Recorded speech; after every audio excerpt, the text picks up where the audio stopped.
Hello everyone. सो इस part की शुरुआत के साथ हमें दिखाया जाता है कि मिस ली लाओ को फिर से साइड में ले जाके उसे बताती हैं कि अभी अभी बॉस ने एक एम्प्लॉय को फायर कर दिया है क्योंकि उसी ने मिसेस लैन की कंपनी के बारे में ये सारी बातें मार्केट में सर्कुलेट की थी। मिस्टर लाओ कहते हैं कि ये सारी बात सभी को पता है, जिस पर मिस लिन कहती है कि पर उसने हमारी ही बातें सुन के ये सारी बातें मार्केट में बताई। तो मिस्टर लाओ उसे चुपचाप बैठने के लिए कहता है, वरना वो भी अपनी जॉब से हाथ धो बैठेंगे। फिर नेक्स्ट सीन में दिखाया जाता है कि मिस लिन क्विंची के कैबिन में जाती है उसके हस्बैंड की वो फोटो देखने के लिए, ताकि वो जान सके कि उसके ब्लाइंडेड वाला लड़का और उसका हस्बैंड एक ही है कि नहीं। पर तभी वहाँ पे क्विंची आ जाती है और वो उससे पूछती है कि आखिर तुम यहाँ पे क्या कर रही हो। तुम इसलिए बहाने बनाने लगती है कि मैं तो यहाँ पे तुमसे थैंक यू बोलने आई थी क्योंकि तुम्हारी वजह से कंपनी इतने बड़े फ्रॉड से बच गई और मेरा करियर भी बर्बाद होने से बच गया। तो क्विंची कहती है कि हम दोनों ही एक ही पोजीशन के लिए लड़ रहे हैं, तो मेरे सामने इतना दिखावा मत करो। तो मिस ली उससे कहती है कि तुम्हें कॉन्फिडेंस कुछ ज्यादा ही है, कहीं ऐसा ना हो कि तुम्हारा ये कॉन्फिडेंस शर्मिंदगी में चेंज हो जाए, क्योंकि वक्त बदलते देर नहीं लगती। ये कहते हुए वो जानबूझ के उसकी फोटो को गिरा देती है और उसको उठाने के बहाने से वो फोटो देख लेती है, पर उस फोटो में यांग होता ही नहीं है क्योंकि क्विंची ने ऑलरेडी ही वो फोटो चेंज कर दी थी।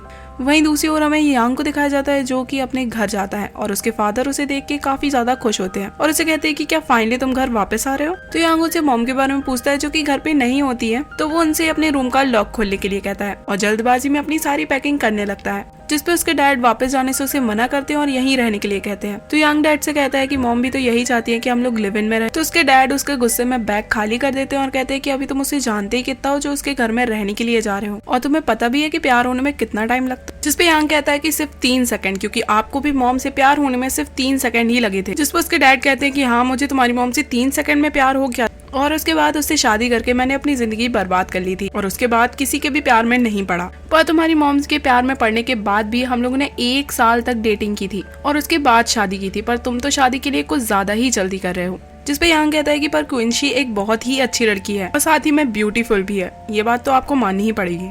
और अगर मैं उस जैसी लड़की के साथ अब शादी करके फाइनली सेटल होना चाहता हूँ तो इसमें आपको क्या परेशानी है। जिसपे उसके डैड कहते हैं कि परेशानी मुझे नहीं बल्कि तुम्हारी मॉम को है, वो तुम्हारी शादी के लिए मानने का सिर्फ दिखावा कर रही है और तुम्हें पता ही है कि वो हमेशा पागलपन करती रहती है और मुझे तो ये डर है कि कहीं इन सब में वो क्विंची के साथ कुछ गलत न कर दे। वहीं दूसरी ओर हमें यांग की मॉम को दिखाया जाता है जो कि क्विंची के ऑफिस पहुंच जाती है और बिना अपॉइंटमेंट उससे मिलने की जिद कर रही होती है, और जब वो एम्प्लॉय नहीं मानती है तो वो उससे कह देती है कि क्विंची को बता दो कि यांग की मॉम उससे मिलने के लिए आई है और मैं यहीं पे बैठ के तो उसका वेट कर रही हूँ। यांग का नाम सुनते ही वहाँ पे मिस ली आ जाती है और उनसे बातें करने लगती है इस इंटेंशन से कि वो कोई ना कोई जानकारी निकाल ही लेगी यांग की। तो यांग की मॉम से पूछती हैं कि क्या तुम क्विंची को जानती हो। तो मिस ली उन्हें बताती हैं कि वो उसे पिछले 2 साल से जानती हैं। तो यांग की मॉम से पूछती हैं कि वो कैसी लड़की है, क्या तुम मुझे बता सकती हो। तो मिस ली उसे बताती है कि वो यहाँ की बेस्ट लॉयर है और उनसे पूछती है कि पर आप मुझसे ये सब कुछ क्यों पूछ रहे हो, आपको तो उनके बारे में पहले से ही पता होगा। तो यांग की मॉम कहती हैं कि हाँ, मैं तो उसे अच्छे से पहले से ही जानती हूँ, पर मैं सिर्फ उसके काम के बारे में जानना चाहती थी। वहीं दूसरी ओर में क्विंची को दिखाया जाता है जो कि ये पता लगने पे कि यांग की मॉम उसका वेट कर रही है बिना शूज के भागते हुए वहाँ पे पहुँचती है। दूसरी ओर ली दाई यांग की फोटो को अपने वॉलपेपर बनाकर जानबूझ के उसकी मॉम के सामने रख देती है, ये पता लगाने के लिए कि ये यांग और डेटिंग वाला यांग सेम है कि नहीं। तो मॉम यहाँ पे यांग की फोटो उसके मोबाइल में देख के तुरंत ही पहचान जाती है और उसे बोलती है ये तो मेरे बेटी की फोटो है, ये तुम्हारे फोन पे क्या कर रही है। तो मिस ली उन्हें बताती है कि ये तो क्विंची के हस्बैंड है और यहाँ पे तो इन्हें सभी लोग जानते हैं। अब ये बात सुन के मॉम कहती है कि वो इसका हस्बैंड है, पर यांग की तो अभी तक शादी ही नहीं हुई है। तो तभी वहाँ पे क्विंची आ जाती है और उन्हें बीच में ही इंटरप्ट कर देती है और उसके आने के बाद मिस ली भी वहाँ से चली जाती है। और इसके बाद क्विंची मॉम से कहती है कि मैंने यांग को भी इन्फॉर्म कर दिया और वो भी यहाँ पे आ रहा है, पर इससे पहले आप मुझे बताइए कि आपने ली को क्या क्या बताया है। ये कह के वो उसे एक अलग रूम में ले जाती है। तो मॉम तो यहाँ पे पहले बड़ा कुटती है कि आखिर तुमने सबसे झूठ क्यों बोल के रखा है कि यांग तुम्हारा हस्बैंड है। जिसपे क्विंची उन्हें समझाती है कि हम लोग डेटिंग कर रहे हैं और जल्दी शादी भी करने वाले हैं, तो ये कहना कोई बड़ी बात नहीं है। जिसपे मॉम उससे झूठ बोलने के लिए मना करती है और कहती है कि मुझे पता है कि तुम दोनों डेटिंग नहीं कर रहे हो। तो क्विंची उनसे कहती है कि आखिर आपको ऐसा क्यों लगता है। तो मॉम उसे बताती है कि मैं अपने बेटे को अच्छी तरीके से जानती हूँ, उसे डेटिंग वेटिंग करने का कोई शौक नहीं है और मुझे तो ये भी लग रहा था कि तुम लॉयर वॉयर नहीं हो और झूठ बोल रही हो, पर यहाँ पे आके मुझे पता चल गया कि तुम लॉयर हो और जब तुम्हारे पास इतनी अच्छी जॉब है तो तुम मेरे बेटे से शादी क्यों करना चाहती हो। मुझे तो लगता है कि तुम उससे भी अच्छा हस्बैंड डिजर्व करती हो। तभी वहाँ पे यांग आ जाता है और क्विंची से आते ही साथ कहता है कि अब बात हाथ से बाहर निकल गई है और अब हमें ये पार्टनरशिप यहीं पे तोड़ देनी चाहिए। पर क्विंची यांग को चुप कर देती है और उसे बैठने के लिए कहती है और मॉम से कहती है कि मैं सब कुछ बता रही हूँ। तो मॉम उसे चुप कर देती है और कहती है कि नहीं यांग, तुम मुझे बताओ कि सब कुछ क्या हो रहा है और तुम किस पार्टनरशिप के बारे में बात कर रहे हो, कहीं ये तुम्हें ब्लैकमेल तो नहीं कर रही है ना। यहाँ पे यांग कुछ भी नहीं कहता है और एक सीधा साधे लड़के की तरह सिर्फ क्विंची को देख रहा होता है। तो यहाँ पे क्विंची कहती है कि ठीक है, मैं आपको सब कुछ बताती हूँ। मेरे लिए मैरिज एक पार्टनरशिप की तरह ही है और आप अभी मुझसे जानना चाह रही थी ना कि मैं यांग से शादी करना क्यों चाहती हूँ। तो सच ये है कि हम दोनों ही एक दूसरे से प्यार नहीं करते हैं और मेरे पास भी किसी को डेट करने का टाइम नहीं है और यांग भी शादी तो करना चाहता है पर किसी को डेट करना नहीं चाहता है। इसलिए हम दोनों ने एक डील की और शादी करने का डिसाइड कर लिया कि इस तरीके से हमारी शादी भी हो जाएगी और हमारा टाइम भी बच जाएगा। अब ये सब कुछ सुन के यांग की मॉम काफी शॉक्ड होती है और यांग से कहती है कि तुम बिना प्यार की शादी क्यों करना चाहते हो। बिना प्यार की शादी ज्यादा दिन तक नहीं चलती है और जल्द ही टूट जाती है, पर मैं तुम्हें इस तरीके से अपना फ्यूचर बर्बाद नहीं करने दूंगी। जिसपे क्विंची कहती है कि मॉम ऐसा कुछ भी नहीं होगा क्योंकि टाइम के साथ फीलिंग्स भी हमारी शादी में आ जाएंगी। और कहती है कि हाँ, मैं मानती हूँ कि हम दोनों का रिलेशन एक फिजिकल अट्रैक्शन की वजह से शुरू हुआ, पर अगर हम दोनों की सोच एक है तो हम दोनों का बॉन्ड भी काफी मजबूत हो सकता है। और आप भी तो यही चाहती हैं कि यांग जल्दी से शादी कर ले। तो यांग की मॉम कहती है कि हाँ, मैं ऐसा चाहती हूँ, पर हम तुम्हारे लिए एक सूटेबल लड़की ढूंढेंगे। इस तरीके से तुम्हें शादी करने की कोई जरूरत नहीं है। तो यांग यहाँ पे फाइनली बोलता है कि क्विंची ही मेरे लिए वो सूटेबल लड़की है।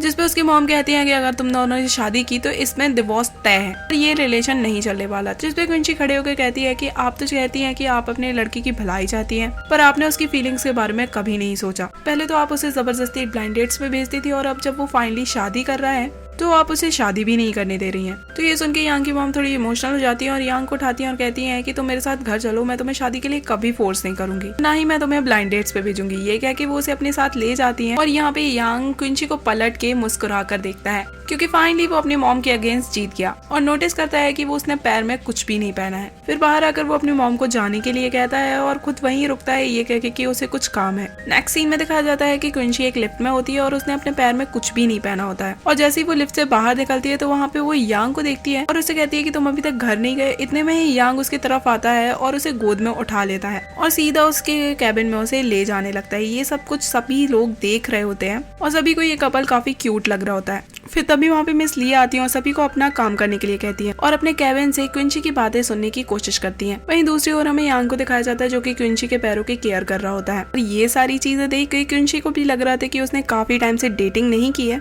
तो उसे भी ये सब कुछ काफी अच्छा लग रहा होता है। यहाँ पे यांग उसे हाई हील्स पहनने के लिए मना करता है और शूज पहनने के लिए कहता है और उससे कहता है कि उसे कुछ बात करनी है। जिसपे क्विंची उससे कहती है कि वो घर पे उससे बात करेगी क्योंकि ये जगह सेफ नहीं है। इसके बाद यांग जाते हुए उससे कहता है कि मुझे नहीं पता कि तुम एक अच्छी लॉयर हो या नहीं, पर तुम बोलती बहुत अच्छा हो। इस पे क्विंची भी उससे थैंक यू कहती है और इसके बाद यांग वहाँ से निकल जाता है और स्टाफ के सभी लोग उसे देख रहे होते हैं, पर यांग उन्हें इग्नोर करके वहाँ से चला जाता है। वहीं दूसरी ओर हमें मिस ली को दिखाया जाता है जिसने समझ में नहीं आ रहा होता है कि आखिर यांग और क्विंची ने अपनी रिलेशनशिप अपनी मॉम से क्यों छुपाई है। फिर तभी उसके दिमाग में आता है कि ऐसा भी तो हो सकता है कि ये दोनों सिंगल और सिर्फ शादी का नाटक कर रहे हो। ये सोच के वो काफी खुश हो जाती है क्योंकि इस तरीके से वो क्विंची को पीछे छोड़ सकती थी। आगे हमें यांग को दिखाया जाता है जो कि अपने मॉम और डैड के साथ डिनर कर रहा होता है और उसकी मॉम उसे वापस घर में देख के काफी खुश होती है। तभी यांग अपने पेरेंट्स से माफी मांगता है कि उसने जो कुछ भी किया उसकी वजह से वो लोग काफी परेशान हुए हैं और उसे उनके बारे में थोड़ा सोचना चाहिए था।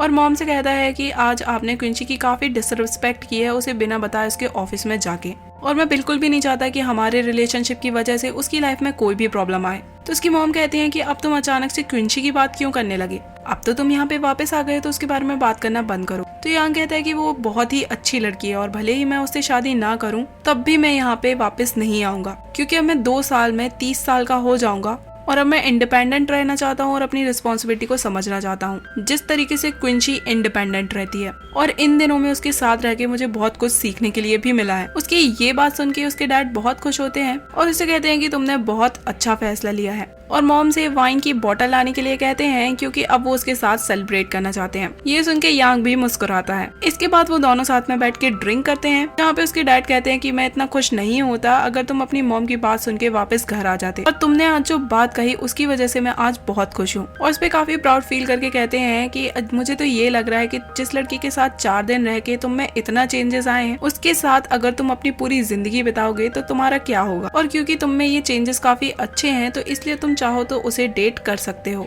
और इसी के साथ ये पार्ट यहीं पे एंड हो जाता है। तो see you guys in the next part.